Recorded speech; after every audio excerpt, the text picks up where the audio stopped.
Warahmatullahi wabarakatuh. Ada yang bisa dibantu? Mbak, bisa ganggu.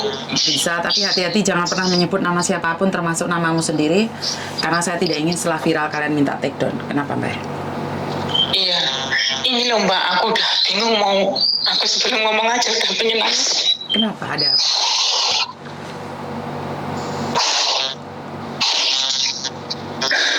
Aku tuh ditipu sesama TKW Mbak. Kenapa? Kok bisa? Dia pinjam uangku, terus ya nggak tahu Mbak, namanya kita udah di sini 6 tahun sama-sama kerja Mbak.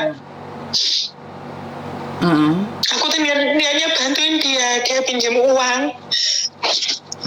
Terus dia juga bilangnya, jangan khawatir nggak tak sahur Mbak, jangan khawatir nggak tak bayar Mbak. Aku kalau belum lunas utangku, aku belum pulang.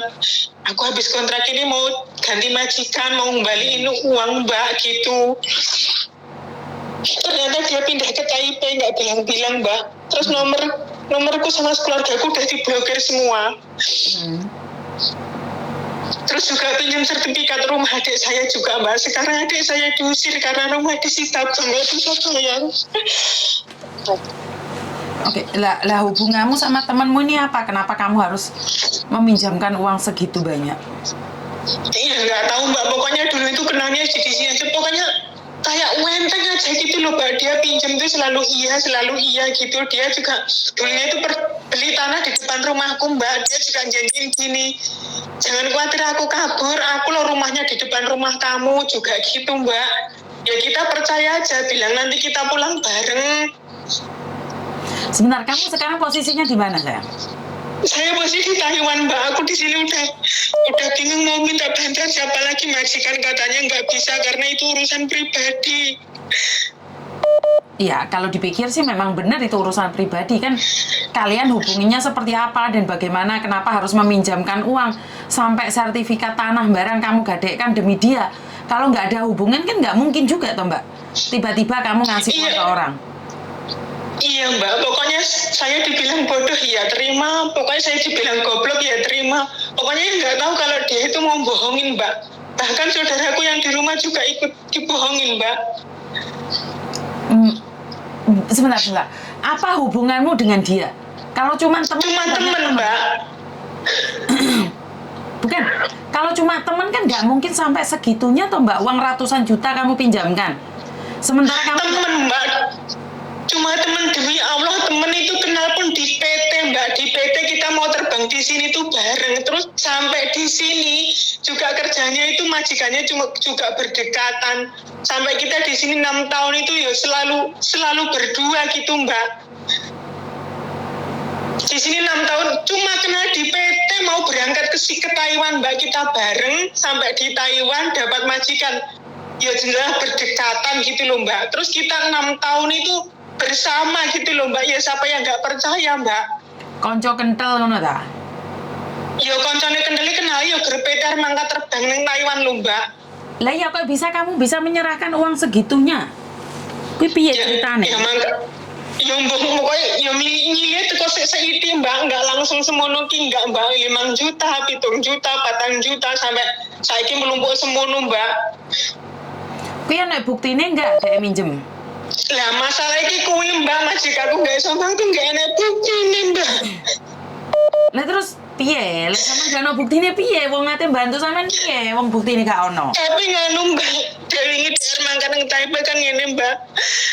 Katanya bilang gini, aku mau pindah ke Taipei lah. Aku cuma bilang gini, iya nggak apa-apa pindah, tapi ingat hutang-hutang kamu ya. Dia bilang gini Mbak, iya makasih udah diingetin, tapi sampai kapanpun aku nggak bakal lupa hutang aku. Cuman buktinya SMS itu doang Mbak, yang transferan udah hilang karena dulu HP-nya ngeblank jadi hilang semua. Ya kan hutang bisa jadi 1 juta atau 2 juta kan nggak sebanyak yang kamu katakan. Bagaimana orang bisa membantumu sementara dia cuma punya hutang, ya bisa jadi 500 atau 100. Itu juga hutang. Iya Mbak, buktinya cuma kakakku karena yang lepas uang itu dari kakakku Mbak. Maksudnya gimana Kak? Maksudnya uang itu dikirim dari Indonesia, kakakku yang ngirim terus dikirim ke rekeningnya anaknya Mbak, anaknya perempuan. Lah kenapa nggak dicari anaknya perempuan itu? Udah diblokir semua Mbak, katanya anaknya bilang gini, aku tuh nggak tahu masalah ibu utang piutang, aku kan bilang gini lah itu kan masuk ke rekening semua kamu semua, ya tapi aku nggak tahu ini uang apa, masuk apa, cuman ya anaknya cuman terima aja katanya gitu. Berarti kalian selama uangnya dimasukkan ke rekening nggak ngomong ini uang apa? Ya enggak, orang dia utang ke aku itu sembunyi-sembunyi sama anaknya, sama keluarganya Mbak. Ya iya, no, giliran ditagih ya jelas ya ini. Kalau utang sembunyi-sembunyi kan kayak gitu Mbak. Memang dia seperti sindikat. Dia tidak ingin anaknya tahu, walaupun anaknya tahu pura-pura nggak tahu. Yang lebih parah Mbak, sekarang aku namaku juga dimasukin bank, setiap bulan aku disuruh setoran bank 9.330 NT. Lah kok bisa namamu dimasukin bank tanpa persetujuanmu? Enggak, dulu itu emang yang isi formulir aku Mbak, udah dibilang aku minta maaf, aku emang goblok Mbak, kok bisa aja dibodohin. Dia itu pinjem dokumen aku tuh udah lama Mbak, makanya siapa yang nggak pernah dari 2018 dia itu pakai dokumenku. Selama 2018 itu baik-baik saja. Udah berapa tahun Mbak, dari 2018 sampai sekarang. Sekarang ini dia ngingkarin janji Mbak. Dokumen itu dipakai udah dari 2018 Mbak. Masuk ke Taiwan itu udah dipakai, tapi aman-aman aja, nggak pernah bohong. Sekarang kok dia lari ke Taipei, Mbak? Ini soalnya aku nggak percaya omonganmu. Boleh nggak teleponan sama dia juga nih? Sama siapa, Mbak? Ya sama temanmu itu yang di Taipei itu. Diblokir, aku nggak bisa hubungan, makanya aku bingung, Mbak. Nomorku diblokir semua. Oke, dia orang mana nih kalau boleh tahu? Temanmu itu orang mana? Duh, dia cuma ngontrak di Jakarta dulu. Kalau itu anaknya tinggalnya di Semarang, Mbak. Ada alamatnya kalau anaknya. Tapi kalau dia itu dulunya sebelum ketahuan cuma ngontrak di Jakarta pedagang buah. Lah justru piye lek goleki lek bantu ki piye, Mbak? Lah anak enggak ada hubungan sama dia. Lah sampean piye? Aku lek ngebantu ki piye? Si dadanya. Ayo makanya meditasi. Aku makanya bingung. Mbak, tapi punya alamatnya Mbak, majikan tak suruh cari alamatnya udah dapet. Alamat di Taipei, majikan baru. Tapi majikanku tak suruh nganter, katanya bilang gini, orang di sini tuh nggak sembarangan terima tamu, kalau nggak kenal nggak mungkin dibukain pintu. Lah ya emang iya. Kalau sampai kamu membuat keonaran, kamu yang dipenjara. Nah ya makanya itu aku mohon-mohon sama majikan, temuin aku sama itu namanya Samiati, nanti aku yang ngomong sendiri, kata majikanku. Di sini tuh nggak sembarangan terima tamu. Aku bingung Mbak, mau gimana? Adikku aja diusir dari rumah karena rumahnya di Sitabang. Lah kok bisa sampai di Sitabang itu piye toh? Kan kamu kerja di Taiwan. Mbak, kemarin dulunya itu sertifikat adikku yang pinjem aku buat modal ayam, aku buka ayam, kandang ayam Mbak, terus aku udah lunas. Lah si Samiati namanya, maaf lupa, ini anaknya yang pinjem bilang katanya, aku ikut pinjem ya, tapi ini kamu nggak usah khawatir, nanti tak bayar selama aku di sini, kamu nggak usah khawatir, aku bohongin. Ya siapa yang nggak percaya Mbak, kita di sini udah 6 tahun. Bukan kan berarti sampean sendiri yang cerita tentang keluarga lah, bisa ngadain ini, ngadain itu, berarti kan sampean sendiri yang cerita Mbak. Iya, dulunya yang kenalin keluarga aku tuh ya aku Mbak. Sekarang bahkan cucunya dia dititipin di rumah kakak aku loh Mbak. Udah 1,5 tahun, udah ditinggal gitu aja. Kemarin kakakku bilang udah nggak sanggup ngurusin cucu kamu, mau diantar pulang, diantar kemana, kasih alamat.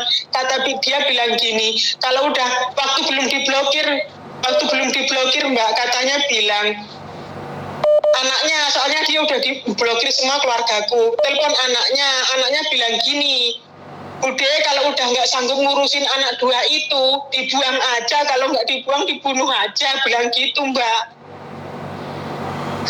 Oke, kalau pokoknya kita itu nggak kenal, nggak apa ya, cuman baik di sini, terus kita kata dulu kasihan kayak gitu Mbak, terus sampai uangnya masuk segitu banyak. Oke, kalau masalah mencari mereka mungkin tidak bisa, tapi mencari orang tua yang dititipin anaknya itu mungkin aku bisa Mbak nyariin di Indonesia sana, TV Indonesia.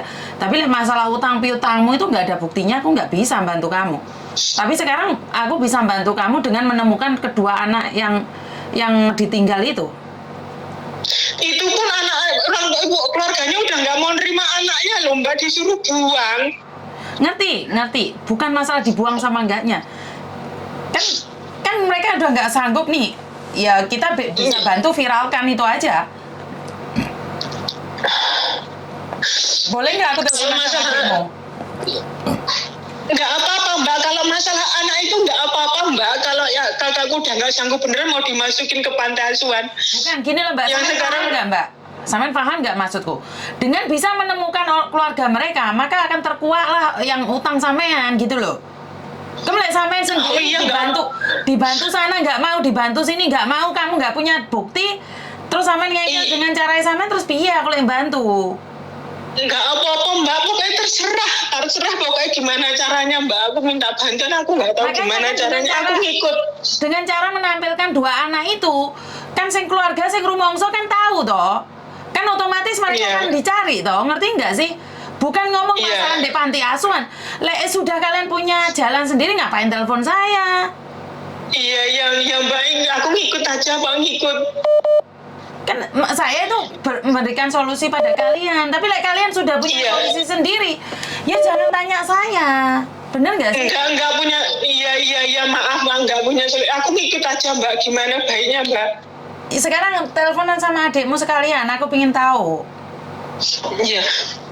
Tak coba diangkat nggak sekarang, katanya tadi nggak di rumah. Digabung ya Mbak ya? Iya. Saya minta maaf ya Mbak. Kalau sampean sendiri, karena saya sudah Soalnya dulu itu ngirimnya ke dia itu rekening itu Mbak, cuma lewat bank kecil itu loh Mbak, jadi udah nggak ada bukti. makanya sampean nggak ada bukti, kita cari cara lain Mbak. Iya Mbak, iya ngikut Mbak, aku ngikut. Nggak diangkat. Karena saya tidak ingin membantu orang yang play victim ya. Jadi saya Majikanku bilangnya gini, walaupun aku antar ke sana kamu itu alamatnya majikannya udah tahu, dekat rumah itu kantornya majikanku, tapi orang Taiwan itu nggak sembarangan terima tamu, katanya gitu. ya memang seperti itu. Iya, terus makanya aku bingung terus gimana Mbak? Hah? Sampean itu kok ke luar negeri mau ngubah nasib, kok malah nasibmu malah nggak jelas ngono toh? Lah iya Mbak, makanya aku udah kayak putus asa, kayak bingung aku harus kepiye Mbak.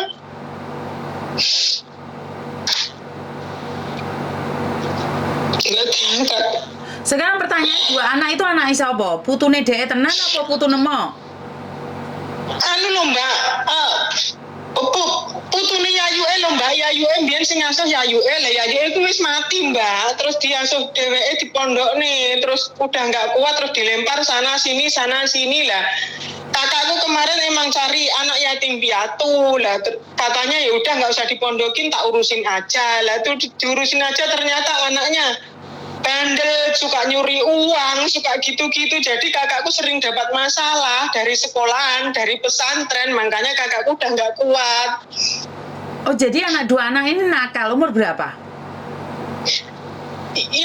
Yang satu nanti lulus kelas 6, yang satu mau naik kelas 5 SD Mbak. Iku dadi ini nyolongan gitu maksudnya sama ya? Iya, uang itu loh Mbak, di bawah sajadah buat sedekah subuh itu juga diambil. Terus kalau dipondokin ke pesantren, katanya berangkat, ternyata Pak Kiainya nggak sampai di pesantren. Sekolah kadang dapat teguran dari kepala sekolah nggak pernah masuk. Jadi kakakku udah capek. Loh, dia nggak sadar nih, dua anak itu nggak sadar nih kalau dia itu di situ bukan keluarga, bukan apa, cuma dititipin aja. Iya sadar, dia dulu udah bilang nih anak yatim piatu. Emang dulunya kakakku rencananya mau ngasuh anak yatim piatu, tapi ya nggak tahu kalau anaknya nakal. Apa karena yatim piatu jadi dia merasa sangat sok gitu atau seperti apa? Ya enggak, awal mula mau masuk ke rumah kakakku udah dibilangin nggak punya orang tua, nggak punya kakek, nggak punya nenek. Ibunya itu matinya itu waktu ngelahirin yang kecil itu, yang sekarang mau kelas 5 itu. Terus diasuh neneknya sakit, masuk rumah sakit 8 bulan terus mati, nggak ada yang ngasuh. Terus sama yang anaknya yang pinjem uang aku ini dimasukin pondok lah, terus di pondok ya anaknya nakal, setiap di pondok itu cari masalah terus dikeluarin.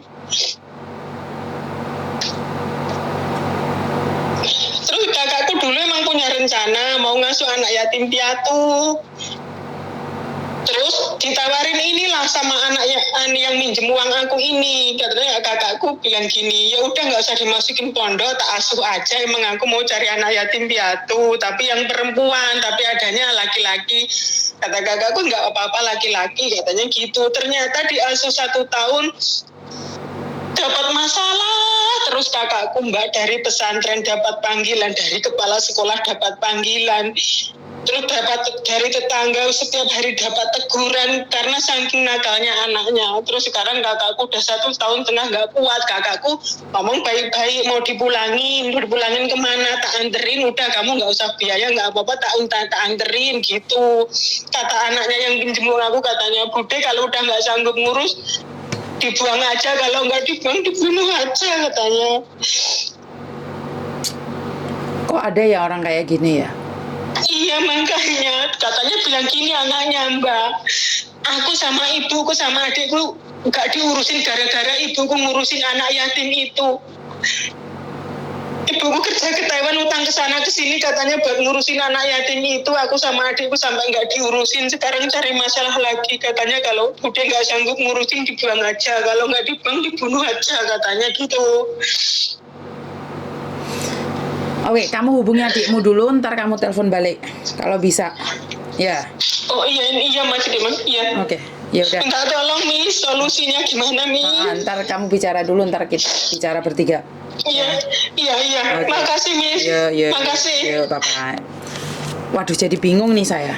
Saya tuh sekarang jadi bingung mau nolong orang ya.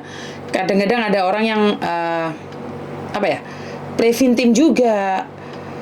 Jadi bingung, Mbak. Taiwan anak yatim. Jadi banyak sekali yang telepon itu preventif ya. Makanya saya minta maaf, saya kadang-kadang tidak percaya dengan omongan kalian karena saya harus double check ya. Kata orang ini kode etik cari uang. Jadi saya tidak ingin membela siapapun. Kelihatannya saya sangat kasar dan keras, tapi sekali lagi saya tidak ingin terjebak saat saya ingin menolong orang lain malah terjadinya adalah fitnah.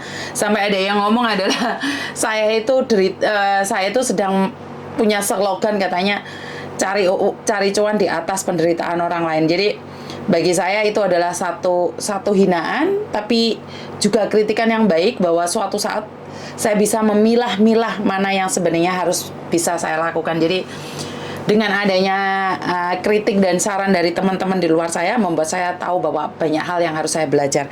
Dan itu aja dari saya, kurang lebihnya saya minta maaf. Wassalamualaikum warahmatullahi wabarakatuh. Berkat Tuhan mengalir atas hidup kita semua. Semoga semua makhluk hidup bahagia dan terima kasih. Bye-bye.